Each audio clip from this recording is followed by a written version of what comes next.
English listening practice exercise के आज के इस वीडियो में आपका स्वागत है। मैं आपके सामने एक पैराग्राफ रखूंगा जिसको आपको ध्यान से सुनना है।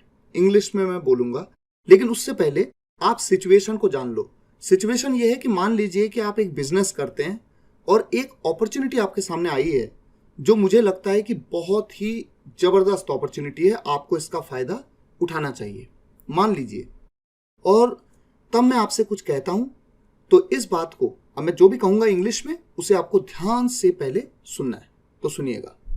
मैं आपसे कहता हूं, why don't you take a risk to encash such an extraordinary opportunity seems to be, particularly when you have got the capability of doing so. You must have heard, opportunity knocks at the door once. Take it or leave it is our discretion. Likewise, even this opportunity is not going to be there forever.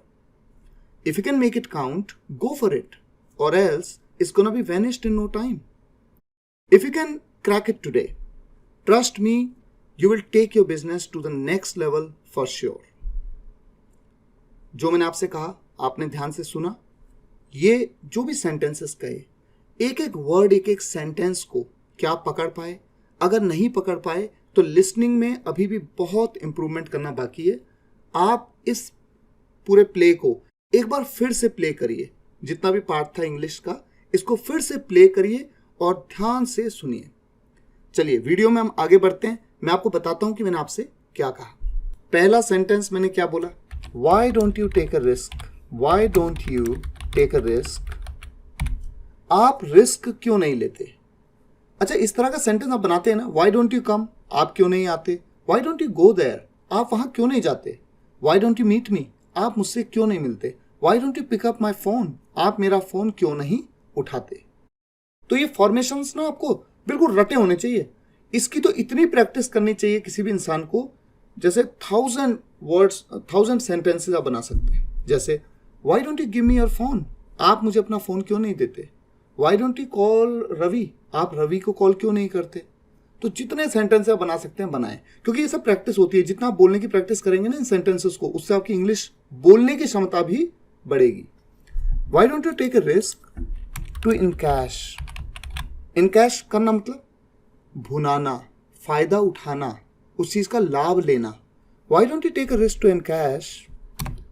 आप risk क्यों नहीं लेते फायदा उठाने का? किसका? Such an extraordinary opportunity, such an extraordinary opportunity, इतनी जबरदस्त अपॉर्चुनिटी। सच का यूज करते हैं कंजंक्शंस में। इतनी जबरदस्त अपॉर्चुनिटी, एक्स्ट्रॉर्डिनरी मतलब जबरदस्त, कमाल की। इतनी जबरदस्त अपॉर्चुनिटी का फायदा उठाने का रिस्क आप क्यों नहीं लेते? और ये जो अपॉर्चुनिटी इतनी एक्स्ट्रॉर्डिनरी मुझे लग रही है ना, तभी तो मैं कह रहा हूं इट सीम्स टू बी। ये लग रही है। इट सीम्स टू बी की जगह पे मैं ऐसे भी कह सकता हूं, इट लुक्स लाइक, ऐसे भी तो बोल सकता हूं मैं। Why don't you take a risk to encash such an extraordinary opportunity, it looks like. ठीक है, बात एक ही है, मतलब जो लग रही है, ये लग रही है कि ये बहुत जबरदस्त अपॉर्चुनिटी है। ठीक है, उसके बाद मैंने क्या कहा? मैंने कहा पर्टिकुलरली, खासकर जब you have the capability of doing so, you have got the capability of doing so. खासकर जब you have got the capability, जब आपके अंदर कैपेबिलिटी है ऐसा करने की, जब आपके अंदर ऐसा करने की क्षमता या कैपेबिलिटी है, तो आप रिस्क क्यों नहीं उठाते इतनी जबरदस्त अपॉर्चुनिटी का फायदा उठाने का, जो कि लग रहा है, दिख रहा है कि ये जबरदस्त अपॉर्चुनिटी है, इसका फायदा उठाने का रिस्क आप क्यों नहीं लेते? फिर मैंने आपसे क्या कहा?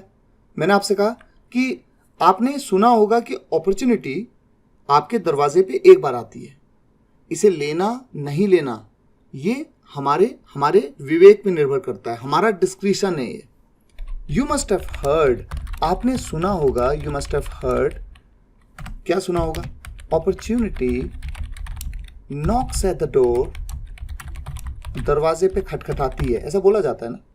Knox at the door once, एक बार। इसको लेना है कि नहीं लेना? टेक इट और leave it is our discretion.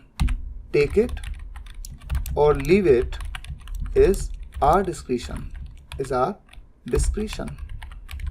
यहां पर जो इंटरेस्टिंग वर्ड है वो है डिस्क्रिशन। डिस्क्रिशन का मतलब होता है हमारा जो दिमाग कह रहा है, हमारी जो बुद्धिमत्ता कह रही है, जो हमारी समझ कह रही है, हमारा विवेक क्या कह रहा है कि मुझे इसको लेना चाहिए, इस अपॉर्चुनिटी को लेना चाहिए या इसे छोड़ देना चाहिए।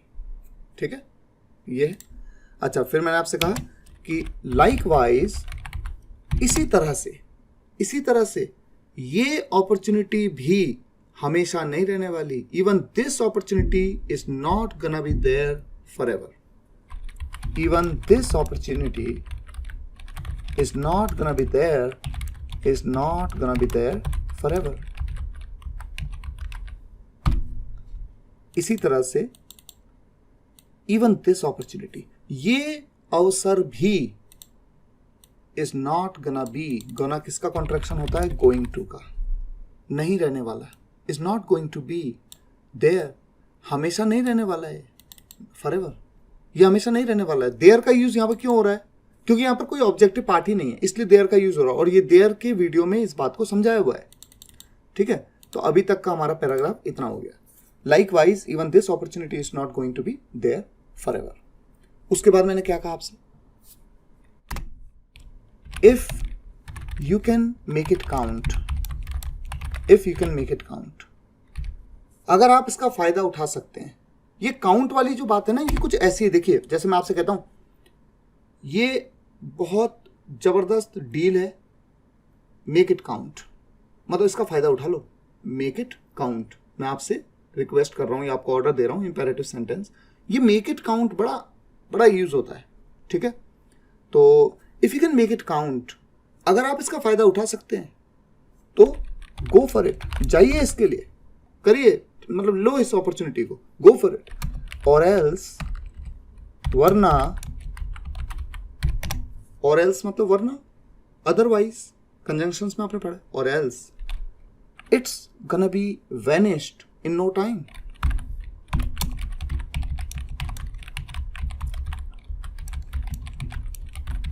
देखिए, बड़ा interesting sentence, it's gonna be vanished, ये चला जाएगा, गायब हो जाएगा, मतलब खत्म हो जाएगी ये अपॉर्चुनिटी। वैनिश का मतलब क्या होता है? गायब हो जाना, डिसअपियर हो जाना, खत्म हो जाना। अच्छा, आपको छोटा सा एक चीज मैं रिमाइंड करा देता हूं। जब मैंने आपको गोना पढ़ाया तो मैंने आपसे क्या कहा था? जैसे मान लीजिए एक सेंटेंस है, फॉर एग्जांपल एक सेंटेंस है, I will go there tomorrow, मैं कल वहां जाऊंगा। बिल्कुल इस बात को मैं ऐसे बोल सकता हूं, आई एम गना गो देयर टुमारो। ये आपको मैं रिमाइंड करा रहा हूं, आपने गोना में पढ़ा होगा। विल का कोई भी सेंटेंस, जैसे I will come to your place, I will come to your place in the evening, मैं आज शाम को आपके घर आऊंगा, या आपके जहां आप रहते हैं आपके यहाँ आऊंगा। I am gonna come to your place in the evening today, I am gonna come. तो विल गो की जगह एम, आई एम गना गो, इस तरह से ये मैंने आपको पढ़ाया हुआ है गोना में। रिपीट थोड़ा सा इसलिए कर दिया ताकि आपको थोड़ा याद आ जाए। ठीक है, अदरवाइज और else is gonna be vanished in no time. ठीक है, फिर मैंने आपसे कहा if you can crack it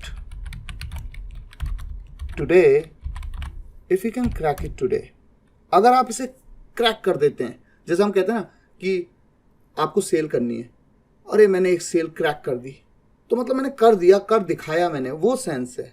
ऐसे ही बोली जाती है English. If you can crack it today, अगर आज आप इसे क्रैक कर लेते हैं, ट्रस्ट मी, मुझ पे विश्वास करिए, trust me, you will take your business to the next level for sure. You will take your business to the next level for sure. ठीक है, for sure का क्या मतलब होता है? पक्का। डेफिनेटली भी कह सकते हैं, ट्रस्ट मी, मुझ पर विश्वास करो, यू विल डेफिनेटली, लेकिन अगर डेफिनेटली बोलेंगे ना तो टेक से पहले, you will definitely take your business to the next level, और या फिर you will take your business to the next level for sure. For sure का मतलब पक्का, डेफिनेटली। तो ये पूरा देखिए पैराग्राफ था। अब मैं आपको देता हूं होमवर्क। एक पैराग्राफ मैं आपसे कहता हूं जिसको आपको सुनना है और इस वीडियो के कमेंट्स में जरूर लिखना है। ये आज का आपका लिसनिंग प्रैक्टिस का होमवर्क है, ठीक है। एक कहावत से शुरू करता हूं, बड़ी शानदार कहावत है, उससे शुरू करूंगा, 2-4 लाइनें बोलूंगा, आप ध्यान से सुनिए मुझे कि मैं क्या बोल रहा हूं। Unless a man undertakes more than he possibly can, he will never be able to do what he actually can. It's a great saying by someone, and I truly believe in it. I have also realized in my life, whenever I tried to do something beyond my preoccupied mindset that I earlier thought was impossible, many a time I succeeded. Though I failed as well, but at least I tried. That is the satisfaction. And there is another saying I can remember on this. Success doesn't mean the absence of failure. It means the attainment of ultimate objectives. You have to win a war, not necessarily all the battles. तो ये paragraph मैंने आपसे कहा, आपने सुना, अगर आपको समझ में आ गया, एक एक वर्ड आपने पकड़ लिया, ठीक है, नहीं पकड़ा है तो दोबारा सुनिए, कोई बात नहीं, पकड़ने की कोशिश करिए और इस वीडियो के कमेंट्स में लिखिए। मुझे उम्मीद है आज का ये वीडियो लेक्चर आपको पसंद आया होगा। पसंद आया हो तो वीडियो को लाइक करिएगा, शेयर करिएगा और कमेंट्स में बताइएगा कैसा लगा। मिलते हैं नेक्स्ट वीडियो लेक्चर में, तब तक के लिए टेक केयर, गुड बाय।